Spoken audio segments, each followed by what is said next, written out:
자, 예를 들어서 A라는 지역에 네. 경기장을 지어요. 그럼 네. 난 그런 제안을 할 네. 겁니다. 네. 호텔을 지으면 어떻겠느냐, 네. 경기장 안에. 네. 1박 2일 코스로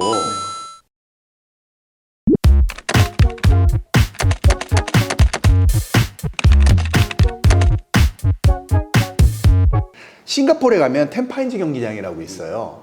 거기는 한 면이 스탠드고요. 그게 5,500석, 나머지 3면은 쇼핑센터예요. 네, 잘 알고 있습니다. 그런 어떠한 마인드를 좀 바꾸면 되지 않느냐. 우리는 스타디움이 있으면 관중석이 뭐 몇만 석이 있고 그 다음에 뭐 없잖아요. 네. 그게 왜 그러냐면 지자체장들이 대부분이 A매치 해야 되는데 그거는 몇만 석 이상 돼야 되잖아. 그러니까 축구협회가 요구하는 건 왜냐면 입장권 수입료 때문에. 지금 말씀하신 네. 그 싱가포르의 템피니스 네. 그 네. 허브 그 경기장은 그 지역의 컨텐츠를 충분히 잘 그렇죠. 반영한 거예요. 네. 평균 관중수가 3,000명밖에 안 됩니다. 우리나라도 뭐 2부 3,000명 3,000명 채우기가 조금만 노력하면 되겠죠. 근데 맞습니다. 충분히 이런 프로젝트를 진행할 수가 있죠. 백화점, 수영장, 독서실 이런 어떤 부대 시설 이런 것들을 같이 유치를 시켜서 즐길 수 있는 그 공간들이 유유 시간에는 축구 경기가 아니더라도 다른 어떤 놀이를 거기서 진행할 수가 있는 거죠.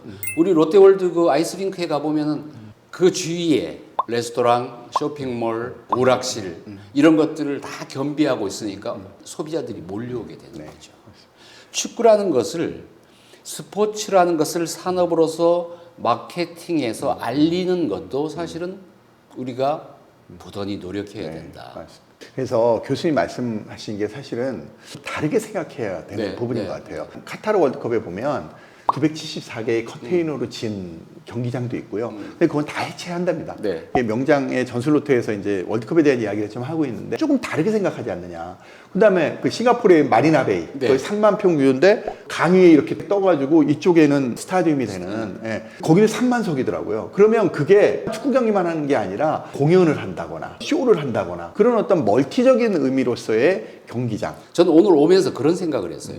영동대교를 넘으면서 네. 야, 왜 이런 생각을 못할까? 축구가 사실은 하나의 전쟁이거든요. 네. 한강 중간에 경기장 세워놓고 네, 강북, 강남.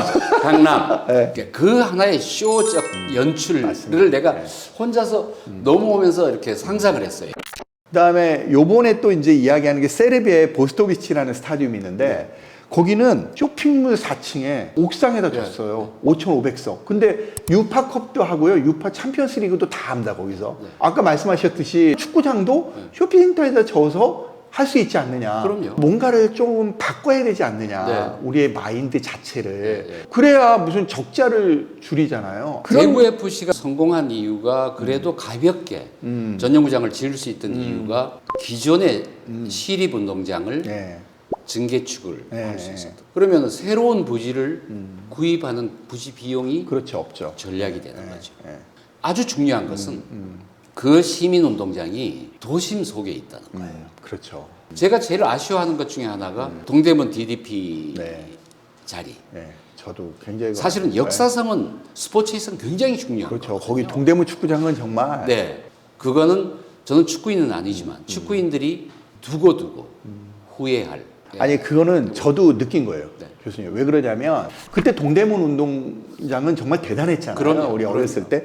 근데 거기를 물론 뭐 아주 멋있는 디자인 저거를 했지만 네, 네. 보스토비치 경기장 저 스타디움처럼 경기장을 살리면서 충분히. 어떤 디자인적인 요소를 가져갔으면 네. 어땠을까. 네, 네. 그럼 우리가 목소리를 높였어야 되는데 그럼요. 그거 그냥 없애버리고 그거는 사실은 저희들 축구하는 사람들, 축구에 관계하는 모든 사람들이 반성해야 될 부분이라고 생각해요.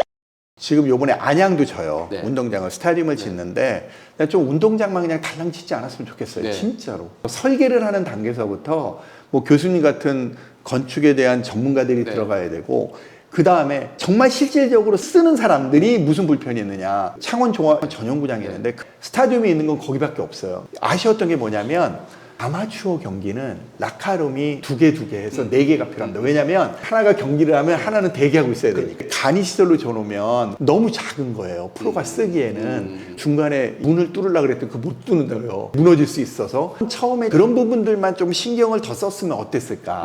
그래서 앞으로의 경기장은 새로 짓고 싶다면 교수님은 어떤 경기장을 짓고 싶으세요? 기존 경기장을 리모델링 할 수 있으면은 보통 지금 경기장들이 도심과 가까운 곳에 있는 경우가 많습니다. 네. 그래서 그 경기장을 좀 경량 구조로. 그러니까 스틸로 짓는다는 겁니까? 그렇죠. 아니, 장점이 뭐냐면은 건축 비용이 작게 들고 건축 기간이 3개월 이내면은 경기장 하나가 만들어져요. 그러니까 우리는 예전에 경기장에 콘크리트로 졌잖아요. 철근 콘크리트. 유럽의 어떤 대다수의 경기장들은 맞습니다. 사실은 거의 경량 철골 구조로 해서 조립식으로. 가볍게. 예. 근데 그게 훨씬 더 내구성이 강하거든요. 그리고 나중에라도 또 리모델링 하기 위해서 확장할 때도 훨씬 더 철거 비용도 작게 들고. 비스바덴 그 브리타 아레나 축구 경기장이 12,000명 수준의 경기장이에요. 네. 전체가 경량 구조로 네. 이루어져 있어요. 네. 근데 벌써 꽤 오랜 시간 동안 유지 보수하는데 전혀 문제가 안 되고 도심 속에서 크지 않는 경기장임에도 불구하고 도심의 근접성이 상당히 좋거든요. 저는 이제 교수님하고 장시간 이야기하면서의 정리되는 부분은 만약에 운동장을 정말 경량하고 컴팩트하게 지을 것 같으면 아까 교수님 말씀하신 대로 정말 그 콘크리트를 짓는 게 아니라 조립이나 해체, 공사 기간이 단축되고 공사비가 단축할 수 있는 아주 그냥 컴팩트하게 짓는 방법 하나.